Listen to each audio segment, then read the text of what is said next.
손준성 검사 측 어제 영장 기각 일주일 만에 소환 조사. 김웅 의원에 직접 건넨 적 없다. 고발장 작성하라고 하거나 관련 자료 수집 지시한 적 없다라고 혐의를 전면 부인했고요. 자, 공수처는 특히나 이 손준성 검사에 대해서 체포영장 기각됐고 구속영장에 성명불상을 한 문장에 5번 가까이 쓰는 등의 굉장히 부실한 대목이 논란이 된 바 있습니다. 고발장 작성자를 특정하지 못했어요. 성명불상의 장소에서 어디인가에서 육하원칙에 다 부합하지 못하다라는 비판 여론도 앞서서 전해드렸어요. 공수처는 핵심 물증을 확보하지 못한 것으로 보입니다. 자, 그렇다면 공수처는 수사 역량이 없는 걸까요? 아니면 고발 사주의 혐의 자체가 없는 걸까요? 논란이 되고 있는 그런 상황이에요. 그런데 손준성 검사를 구속해야 한다라고 주장하고 있는 공수처의 논리에 한동훈 검사장이 등장한다고 합니다. 함께 보시죠. 지난달 26일 이 기각된 구속영장에 대해서 공수처가 이렇게 당시 주장을 합니다. 신라젠 취재 의혹 사건 당시 강제 수사가 제대로 되지 않아 수사에 실패한 만큼 손준성 검사를 구속해야 된다. 즉 한동훈 검사장의 휴대전화 포렌식이 제대로 안 이루어진 점을 예로 들어 그래서 손준성을 구속해야 된다라는 황당한 논리를 공수처가 폈다라는 게 MBN 뉴스에 보도되고 있고요. 당연히 법원은 기각을 하죠. 법조계 고발 사주 사건과는 전혀 별개인 실내인 취재 의혹 사건을 거론하여 송 검사의 구속 필요성을 주장하는 거 황당할 따름이다라고 하고 있는데 정익진 변호사님. 네. 신라젠 취재 의혹 사건은 수사가 실패한 게 아니라 의혹 자체가 조작됐다라는 게 중론인데 네네. 공수처가 사건에 대해서 제대로 파악조차 못하고서 전혀 별개인 사항 그것도 의혹 자체가 조작되거나 과장됐다 혐의가 없다라는 신라젠 의혹 수사를 들고 나와서 손준성 검사의 구속이 필요하다라고 주장하는 건 도대체 이거 어떻게 좋게 봐줘야 됩니까? 좋게는 못 보겠고요. 제가 봤을 때 헌법, 형법, 형소법을 다 모른다.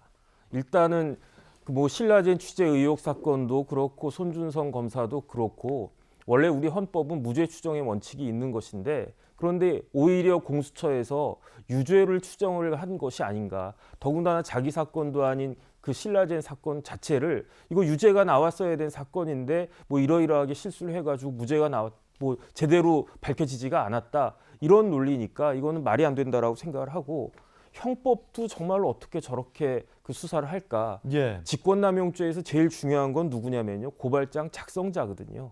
그 정치적 책임하고 법적 책임은 다른 것인데 사실 누구나 고발을 갖다가 할 수가 있죠. 무고가 되지 않는 이상. 그런데 만약에 검사가 어떤 의혹을 가지고 의도를 가지고 그런 고발장을 작성했다. 그러면은 법적인 책임은 잘 모르겠고 정치적이나 이런 그 검사로서의 윤리 같은 건 문제가 될 수 있을 것인데 지금 문제가 되고 있는 핵심이 뭐냐면 직권남용죄 아니겠습니까? 예. 손준성 차장이 자기 밑에 있는 어떤 사람한테 그 사람이 하기 싫은데 어거지로 고발장 쓰라고 한 게 그 문제의 핵심일 텐데 그렇다라고 하면 과연 누가 고발장을 작성했다. 여기에 대해서 명확하게 이야기가 돼야 되는데 그 사람을 모른 상태에서 체포영장, 구속영장을 연속적으로 이렇게 청구를 갖다 한 것은 제가 봤을 때 도저히 이해가 안 되고 마지막으로 형사소송법상에 그 구속영장 청구 요건이 있어요. 범죄가 상당해야 되고 뭐 그다음에 증거인멸, 도주 우려 이런 것들이 있어야 되는데 그것하고 신라젠 신라젠 취재 의혹 사건이